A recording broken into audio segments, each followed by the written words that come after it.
ఈ ప్రోడక్ట్ వచ్చేసి Wipro egg boiler అండి. ఇందులో మనకి 16 ఎగ్గుల వరకు ఉడకబెట్టుకోవడానికి 2 ట్రేలు మరియు ఆమ్లెట్ వేసుకోవడానికి ఇంకొక ట్రే, అలాగే ఒక వాటర్ పోసుకోవడానికి చిన్న కప్పు మరియు ఏవైనా వెజిటేబుల్స్ ఉడకబెట్టుకోవడానికి ఇంకొక కప్పు అయితే ఇచ్చారు. ఈ ఎగ్ బాయిలర్ అనేది ఎంతవరకు పనిచేస్తుందో నేను మీకు ఈ వీడియోలో చూపిస్తాను.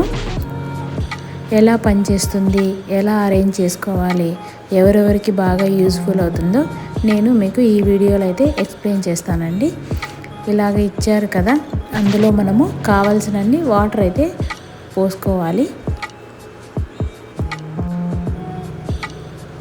ఈ వాటర్ పోసుకున్న తర్వాత మనకు ఎగ్ ట్రేస్ ఇచ్చారు కదా, ఆ ఎగ్ ట్రేని తీసుకొని అందులో ఎగ్స్ అరేంజ్ చేసుకోవాలి. ఒక్కొక్క ట్రేలో 8 ఎగ్స్ వరకు అయితే పెట్టుకోవచ్చు. అలాగా సెట్ చేసుకోవాలి ఎగ్స్. ఇప్పుడు మనము జస్ట్ ప్లగ్ పెట్టేసి స్విచ్ ఆన్ చేస్తే సరిపోతుందండి.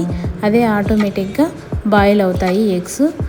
మనము ఆరాంగా ఏ పనైనా చేసుకోవచ్చు, ఎందుకంటే అవి పొంగిపోతున్నాయి అనే టెన్షన్ ఉండదు. అవి ఉడికిన తర్వాత ఆటోమేటిక్గా అదే ఆఫ్ అయిపోతుంది. సో ఈ ఎగ్ బాయిలర్ వచ్చేసి ఎవరైనా బ్యాచిలర్స్ కానీ బాగా ఉపయోగపడుతుందండి.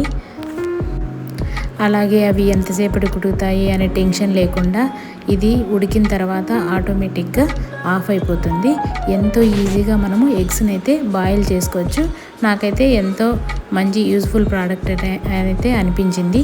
చూసారు కదా, ఆటోమేటిక్గా అదే ఆఫ్ అయిపోయింది. తర్వాత తీసేసుకున్నాను. నేను ఇప్పుడు మీకు ఒలిచి చూపిస్తాను. చూసారు కదా ఎంత బాగా బాయిల్ అయ్యాయో ఎగ్స్. టెన్షన్ లేకుండా బాగా ఇందులో అయితే మనము ఉడకపెట్టుకోవచ్చు. నేనైతే ఇది ఇంత బాగా యూజ్ అవుతుందని అయితే నేను అనుకోలేదు, ఎందుకంటే నాకు ఇది కొందామన్న ఐడియా కూడా లేదండి. మాకు ఇది గిఫ్ట్ కింద, న్యూ ఇయర్ గిఫ్ట్ కింద అయితే వచ్చింది. కానీ చాలా మంచి యూస్ఫుల్ ప్రోడక్ట్ అయితే అనిపించింది నాకు.